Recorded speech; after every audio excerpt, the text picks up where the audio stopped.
My dear brethren, I love the priesthood and I love being Mes with très you. chers frères, j'aime la prêtrise et j'aime être avec vous. Je suis profondément reconnaissant de la possibilité que nous avons de servir ensemble cette grande cause. Nous vivons à une époque remarquable. Les progrès miraculeux de la médecine, de la science et de la technologie ont amélioré la qualité de vie de nombreuses personnes. Pourtant, nous voyons aussi une grande souffrance et une grande détresse humaine. Outre les guerres et les bruits de guerre, l'augmentation des catastrophes naturelles, notamment les inondations, des incendies, des tremblements de terre et des maladies, touchent la vie de millions de personnes à travers le monde. Les dirigeants de l'Église sont attentifs au bien-être des enfants de Dieu du monde entier. Lorsque c'est possible, les ressources d'urgence de l'Église sont distribuées pour aider ceux qui sont dans le besoin. Par exemple, en novembre dernier, le typhon Haiyan a frappé les Philippines. Ce super typhon de catégorie 5 a laissé dans son sillage une destruction et une souffrance considérables. Des villes entières ont été détruites, de nombreuses personnes ont perdu la vie, des millions de maisons ont été sérieusement endommagées ou détruites, et les services de base comme l'eau, les égouts et l'électricité ont cessé de fonctionner. Les ressources de l'Église ont été mises à disposition dès les premières heures qui ont suivi la catastrophe. Les membres de l'Église vivant aux Philippines se sont rassemblés pour porter secours à leurs frères et sœurs, en fournissant de l'eau, des vêtements et des trousses d'hygiène aux membres de l'Église et aux non-membres. Les églises sont devenues des refuges pour des milliers de personnes qui ont perdu leur maison. Sous la direction de la présidence de l'interrégion et des dirigeants locaux de la prêtrise, dont beaucoup avaient perdu tout ce qu'ils possédaient, on a évalué la situation et la sécurité de tous les membres. Des plans inspirés ont commencé à prendre forme pour contribuer à redonner aux membres une autonomie et des conditions de vie acceptables. Des ressources modestes ont été distribuées pour aider les membres de l'Église à reconstruire leurs maisons et leurs abris en bois. Mais cette aide n'était pas gratuite. Les membres ont reçu une formation et ont accompli le travail nécessaire pour eux, puis pour d'autres personnes.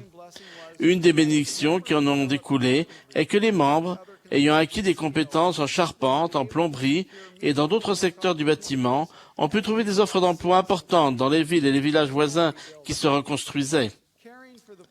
Prendre soin des pauvres et des nécessiteux est un point de doctrine fondamentale de l'Évangile et un élément essentiel du plan éternel du salut. Avant son ministère terrestre, Jéhovah a déclaré « Il y aura toujours des indigents dans le pays. C'est pourquoi je te donne ce commandement. Tu ouvriras ta main à ton frère, aux pauvres, et à l'indigent dans ton pays. » À notre époque, prendre soin des pauvres et des nécessiteux est l'une des 4 responsabilités que Dieu a confiées à l'Église et qui aide les personnes et les familles à se qualifier pour l'exaltation. Prendre soin des pauvres et des nécessités concerne aussi bien le salut temporel que le salut spirituel. Cela comprend le service des membres de l'Église lorsqu'ils s'occupent personnellement des pauvres et des nécessiteux, ainsi que le programme d'entraide officiel de l'Église, qui est dirigé par l'autorité de la prêtrise. La loi du jeûne est essentielle au plan du Seigneur pour s'occuper des pauvres et des nécessiteux.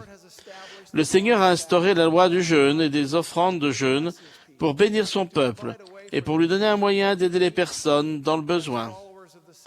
En tant que disciples du Sauveur, nous avons la responsabilité personnelle de nous occuper des pauvres et des nécessiteux. Les membres fidèles de l'Église du monde entier le font en jeûnant chaque mois, en s'abstenant de boire et de manger pendant 24 heures, puis en versant à l'Église une offrande de jeûne au moins égale à la valeur de la nourriture qu'ils auraient mangée. Ces paroles d'Ésaïe doivent être examinées à l'aide de la prière et enseignées dans chaque foyer. Voici le jeûne auquel je prends plaisir. Détache les chaînes de la méchanceté, dénoue les liens de la servitude, renvoie libres les opprimés, et que l'on rompe toute espèce de joug. Partage ton pain avec celui qui a faim, et fais entrer dans ta maison les malheureux sans asile. Si tu vois un homme nu, couvre-le, et ne te détourne pas de ton semblable. Ésaïe poursuit en énumérant les bénédictions merveilleuses promises par le Seigneur aux personnes qui obéissent à la loi du jeûne. Alors ta lumière poindra comme l'aurore, et ta guérison germera promptement. Ta justice marchera devant toi, et la gloire de l'Éternel t'accompagnera. Alors tu appelleras, et l'Éternel répondra, tu crieras et il dira, me voici. Si tu donnes ta propre subsistance à celui qui a faim, si tu rassasies l'âme indigente, ta lumière se lèvera sur l'obscurité et tes ténèbres seront comme le midi. L'Éternel sera toujours ton guide.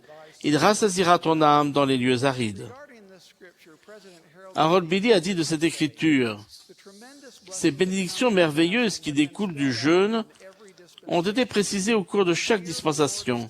Et le Seigneur nous parle ici, par l'intermédiaire de ce grand prophète, de la raison du jeûne et des bénédictions qui en découlent. Si vous analysez le 58e chapitre d'Ésaïe, vous y trouverez la raison pour laquelle le Seigneur veut que nous payions les offrandes de jeûne et que nous jeûnions. C'est parce que nous qualifions ainsi, nous pouvons appeler et que le Seigneur peut répondre. Nous pouvons crier et le Seigneur dira, me voici. Le président Lee ajoute, voulons-nous nous trouver dans une situation où nous appellerions et où il ne répondrait pas? Où nous crierions dans la détresse et où il ne serait pas avec nous? Je crois qu'il est temps de penser à ces points fondamentaux, car les jours arrivent où nous aurons de plus en plus besoin des bénédictions du Seigneur, et où les jugements se déverseront sans mélange sur toute la terre. Thomas S. Monson, notre prophète bien-aimé, a rendu témoignage de ces principes, un témoignage qui lui vient de son expérience personnelle. Il a dit, aucun des membres de l'Église qui ont aidé à subvenir aux besoins des nécessiteux n'a jamais oublié ou regretté son expérience. Le travail, les économies, l'autonomie et le partage ne sont pas des concepts nouveaux pour nous. Frères, les membres de l'Église de Jésus-Christ des Saints des derniers jours sont un peuple qui contracte des alliances et qui respecte les commandements. Il ne me vient à l'esprit aucune loi, aucun commandement qui soit plus facile à respecter que la loi du jeûne et qui offre de plus grandes bénédictions qu'elle, si on la respecte fidèlement. Lorsque nous jeûnons et versons une offrande de jeûne honnête, nous donnons au magasin du Seigneur ce que nous aurions dépensé pour payer ses repas. Cela ne requiert pas un sacrifice monétaire supérieur au montant que nous aurions dépensé normalement. En même temps, on nous promet des bénédictions extraordinaires, comme nous l'avons vu précédemment. La loi du jeûne s'applique à tous les membres de l'Église. On peut même enseigner aux jeunes enfants à jeûner, en commençant par un repas, puis deux, à mesure qu'ils sont capables de comprendre et de respecter physiquement cette loi. Les maris et les femmes, les membres seuls, les jeunes et les enfants doivent commencer leur jeûne par une prière, exprimant leur gratitude pour les bénédictions qu'ils reçoivent, tout en recherchant les bénédictions et la force du Seigneur pendant le jeûne. On accomplit entièrement la loi du jeûne lorsqu'on donne l'offrande de jeûne à l'évêque, l'agent du Seigneur. Évêque, vous dirigez l'entraide dans la paroisse. Vous avez le mandat divin de rechercher les pauvres et de prendre soin d'eux. Avec le soutien de la présidente de la Cité de secours et des dirigeants des collèges de la prêtrise de Melchisédek, votre objectif consiste à aider les membres à se prendre en charge et à devenir autonomes.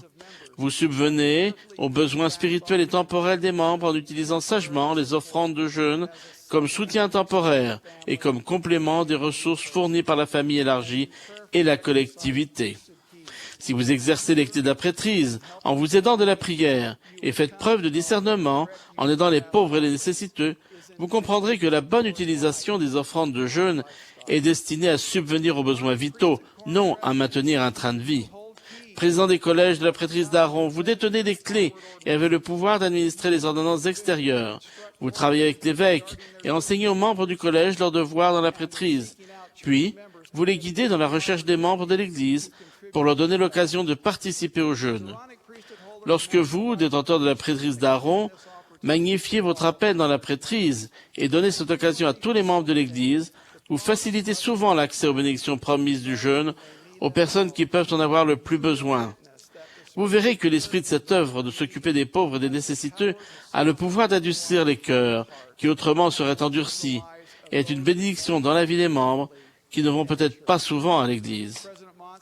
Le président Monson a déclaré « Les évêques qui organisent leur collège de la prêtrise d'Aaron pour participer à la collecte des offrandes de jeûne rencontreront davantage de succès dans cette responsabilité sacrée. » Évêques, souvenez-vous que les conditions sont très différentes d'une région à une autre et d'un pays à un autre. Il n'est peut-être pas pratique pour les membres des collèges de la prêtrise d'Aaron de faire du porte-à-porte dans la région où vous vivez.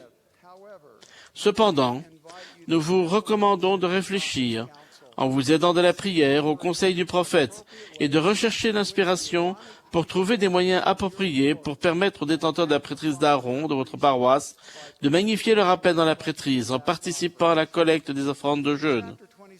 Au chapitre 27 du 3e livre de Néphi, le Seigneur ressuscité demande « Quelle sorte d'homme devriez-vous être ?» Il répond « Tel que je suis ». Si nous prenons sur nous le nom du Christ et nous efforçons de le suivre, notre visage sera empreint de son image et nous deviendrons plus semblables à lui. Prendre soin des pauvres et des nécessiteux fait partie intégrante du ministère du Sauveur. Toutes ses actions le reflètent. Il tend la main à chacun de nous et nous élève. Son joug est doux et son fardeau est léger. J'invite chacun de nous à devenir plus semblable au Sauveur, en s'occupant des pauvres et des nécessiteux, en respectant fidèlement la loi du jeûne et en versant une offrande de jeûne généreuse. Je témoigne humblement que lorsqu'on s'occupe fidèlement des pauvres et des nécessiteux, on fait preuve de maturité spirituelle et que celui qui donne et celui qui reçoit sont bénis au nom sacré de Jésus-Christ. Amen.